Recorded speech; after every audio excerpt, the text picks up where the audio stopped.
there's this woman sitting in a car. She's from America and she's talking about cancer.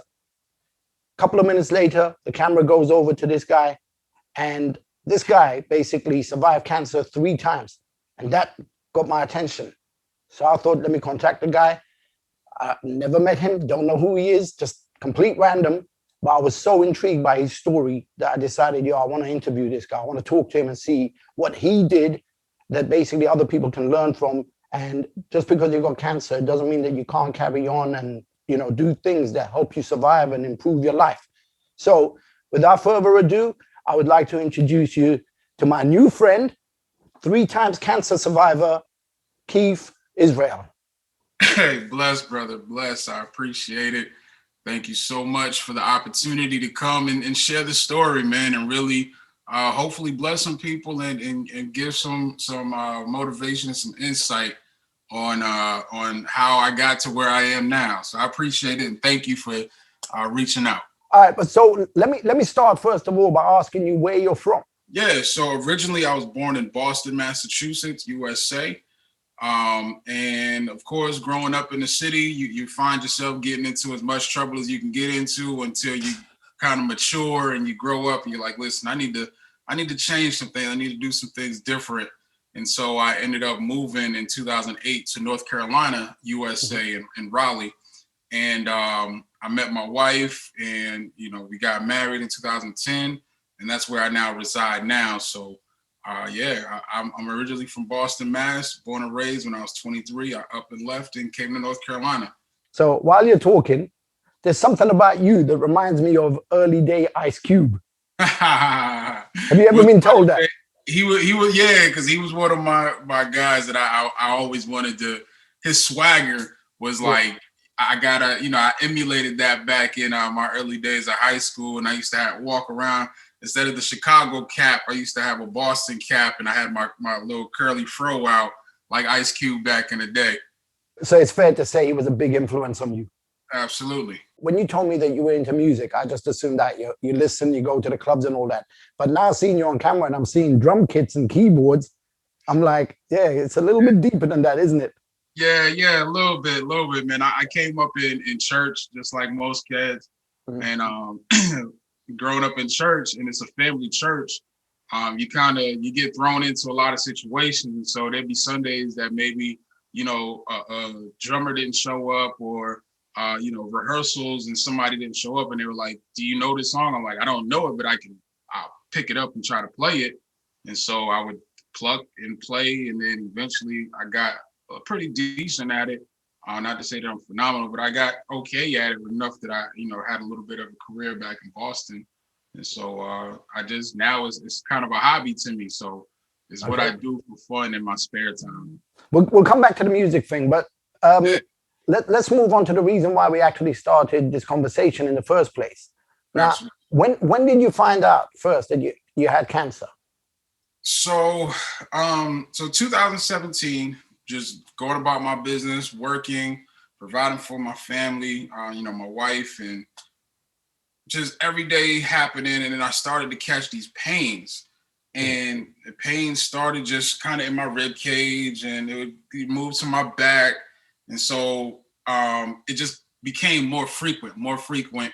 And I would go to work every day like, what is this? Because it was an aggravating pain. Like, it wasn't just like, and then you kind of just work through it. Like, it was aggravating me. And so in about the end of April, May of 2017, I started, like, I literally one night woke up in the middle of the night out my sleep screaming in pain, jumped up, got in the shower, ran some cold water on me, and just sat there and screamed and literally praying, like, take this pain away. This is crazy. And so we went to the emergency room, and mind you, a couple years before that, I had sciatica. So I'm thinking that it's just back sciatica pain or something like that. And so they gave me some pain meds, told me to rest for a minute, and, they released me. But what happened was the very next week, it happened again. So after going back to the emergency room after 3 weeks, I was like, listen, I've been here too often. and this pain is not getting any better. So you're not going to release me. You're not going to send me home. You're going to do whatever CAT scans, MRIs, x-rays you got to do, and you're going to give me an answer because I'm not going to keep coming back here. And so they did the x-ray and did the CAT scan. And what's funny was I'm laying in the bed. My wife is sitting off to the side, and they walk in the room. And mind you, it was usually when you're at like an emergency room, it's like one main nurse or doctor coming in and talking to you. And when he walks in the room, and then there's two other people behind him, and they all stand at the foot of the bed, kind of looking real grim. I'm like, oh shit, what's happening? And he goes, hey, listen, Mr. Israel, you are right. Your pain is more than just back pain. We actually see lesions in your CAT scans from your pelvis all the way up your rib cage and all the way down your lumbar, down your spine. And so, of course, they took us from emergency room, rushed us over to the big hospital here in Raleigh, and I was there for a week. They did bone biopsies, they did CAT scans, they did MRIs, and they knew it was cancer of some sort, but they just they couldn't pinpoint what it was. So that was a whole week. And then after that, they sent me to another specialist, and they did more biopsies. But what happened was when I was initially in the hospital and they did the biopsy on my spine, they couldn't get the sample because the needle broke on my spine. So literally they called me Superman because they tried to drill into my spine and it broke. But then when I went to see the other specialist, he went into my hip and tried to do a biopsy on out of my hip bone, and I broke that needle. And so they had to do a drill with a CT guided drill. So they put this little grid on your back, and they use a drill to drill into your spine and get the sample out. So after that was like 9. I did a total of 9 of them. So after they did that, they came back and they were like, listen, you have this form of cancer that is literally, we've only seen 1,300 cases of this cancer, period. And it was called Langerhans cell histiocytosis. And so that's what I was diagnosed with in 2017. Nobody ever heard of it. I didn't hear of it. I never heard of it in my family. Just some random, out of the blue, just rare form of cancer. I happen to be the one to get it. For you to sort of know that something was up and the doctors not really know that something was up, how did that make you feel at the time? Because all the back and forth and oh yeah, it pissed me off. I was livid. All of you learned doctors, you studied all these years to go to school, and you put me through these machines and you put me through these needles and all this stuff, and you can't tell me what the heck is going on. Oh, well, you had sciatica back in the day and you say you got back pain, so you got sciatica. It's just sciatica. Go home and take this medicine. Nah, bro. You got to give me something. This ain't making sense. Sciatica, you could pop a pain med, go lay down for a day or two, and you'll be back moving again. This ain't that. You got to tell me something. And then eventually I was like, listen, hey, I'm not leaving until you give me a real answer. That's crazy that you have to actually pretty much fight to get looked at. Imagine the number of people that wouldn't have your determination to do something about it. What have you got to say to those people that feel those kind of pains, and make them realize that if you feel there's something more than there is, do something about it. Stay a bit arrogant, ignorant, whatever, stubborn. I don't care. Advocate for yourself. You know you better than anybody else knows you. You've been in your body longer than anybody else on this planet has been in your body. So Are you sure about that? Well, actually, I'm not, because we got this whole thing about living twice and reincarnation and all that stuff. But, and plus, on top of that, like, you broke 2 needles. What's to say that your bones weren't actually metal and you are Superman? You know what? What was crazy? Because the doctors kept saying, like, we don't understand. This never happened before. You've broken 2 needles. And I'm like, I'm thinking that, okay, y'all did something wrong. They were like, no, no, no. We do this procedure a lot. That doesn't happen. And you've broken 2 of them. And so, yeah, at some point I was kind of feeling myself like, maybe I got some juice going on. No, but at some point I had to, just bring myself down to like, all right, listen, y'all figure this out because y'all saying this ain't normal. Y'all saying this is something different. All right, now y'all tell me something because I know that I can't be walking around here. But yeah, initially there was an arrogance like, but bring it. And that's just me though. That's my fight because I was like, listen, whatever this is going to be, y'all gonna have to bring it. I'm not backing down from it. When you were trying to tell people about what was going on, did you feel like it was difficult to tell people? Did you not want to speak about it? Or did you prefer to go out and tell people what was going on? People around you, your family, your loved ones, how did you approach them and tell them that there was something going on? And what was the support that was given to you? Was it sympathy? Was it, nah, you can get through this? What was it? So initially we kept it really, really under wraps because we didn't have answers really. And so in not having answers, we couldn't really disseminate information. So we told the people that needed to know, the immediate people, my mom, my dad, my grandmom, some of my aunts, and just some key people that needed to know and that we know would have our backs and really support myself and my wife. And so we told those key people, the shock was like, whoa, what? Because I've never, ever had any type of medical issue, hospital stay. I never stayed overnight in the hospital for nothing. Never broke a limb, anything. I had diabetes, high blood pressure, because I was overweight back then. I was like 400 pounds at one point. So people knew me for being big, but that was the only issue I had. I was just big. So I had high blood pressure, stuff like that.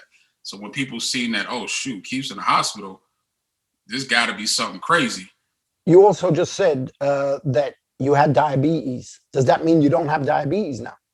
I do not have diabetes now. How did you get rid of that? And what type was it, 1 or 2? 2. It's hereditary, something that runs in my family. After my bone marrow transplant in the summer of 2019, mind you, I did lose a considerable amount of weight, but I also changed my diet as well. But through all of that, my blood sugar leveled out, my blood pressure leveled out. I don't take any blood pressure medicine. I don't take any diabetes medicine. When you said you changed your diet, did you go to a dietitian and get advice from a dietitian? Or did you just kind of do the research yourself and find out what was good for you? And is that something you would recommend to other people who have diabetes? And do you think like changing your diet and, just changing the way you were living, exercising, losing weight also help with like the cancer situation? Absolutely. So when you get diagnosed with cancer and you're going through everything, they give you a nutritionist that comes and sits with you and talks to you about a whole bunch of stuff. Now, all that is cool and fine. I appreciate that. But they're giving me the stuff that's generic for a whole bunch of people out of a book. There's certain things that I have to take into account. And so as I did my research and I, understood how things would work for me. So I did no meat. I did cabbage, zucchini, squash, onions, garlic, sweet potatoes. That was pretty much a broccoli. So my diet switched to that for like 6 months to a year. And I did that. And literally the doctors were just like, listen, there's vast improvement. You're doing great. Keep up the good work. And so I stuck with it for a while. And the cancer did go into remission, but it only stayed in remission for like a month and a half, 2 months. And then it was like, hey, I'm back, bitch. I was like, oh, damn. Because what happened was me and my wife went on a beach trip, a day trip out to the beach. We drove out to the beach for the day and we were sitting there and I was like, She was like, what's wrong? I was like, this is twinge. I don't know. It just don't feel right. And I was just like, hey, let's make a doctor's appointment. It's just something just don't feel right. And so we made a doctor's appointment. They did a scan and it was like, hey, this thing is back. And it's actually coming back with a vengeance. Can I ask you how old you were when you first recognized that, you know, the cancer was there and the diabetes? And so I was initially diagnosed with diabetes at 27. I was 31, turning 32 when I got diagnosed with cancer. And, you know, that's when you really got to really test and see who you are as a person and as a man when life really does come at you. And so that's what happened. I was like, listen, I got too much living to do. Like 50 said, I got too much living to do before I die, and I ain't got time to waste. And how much do you feel like the support that you got from the people around you really kind of made you fight, made you want to fight? You know, was it support that made you get up and go, or was it just you already had that drive in you to say, look, I'm going to kill this off? You know, I've always been a fighter just by nature. You know, when it's time to soldier up, it's time to soldier up. You gotta let's go, fall in, get in line, let's go to war. So my thing is, okay, tell me what this is. Let me know what's going on so I can go attack it.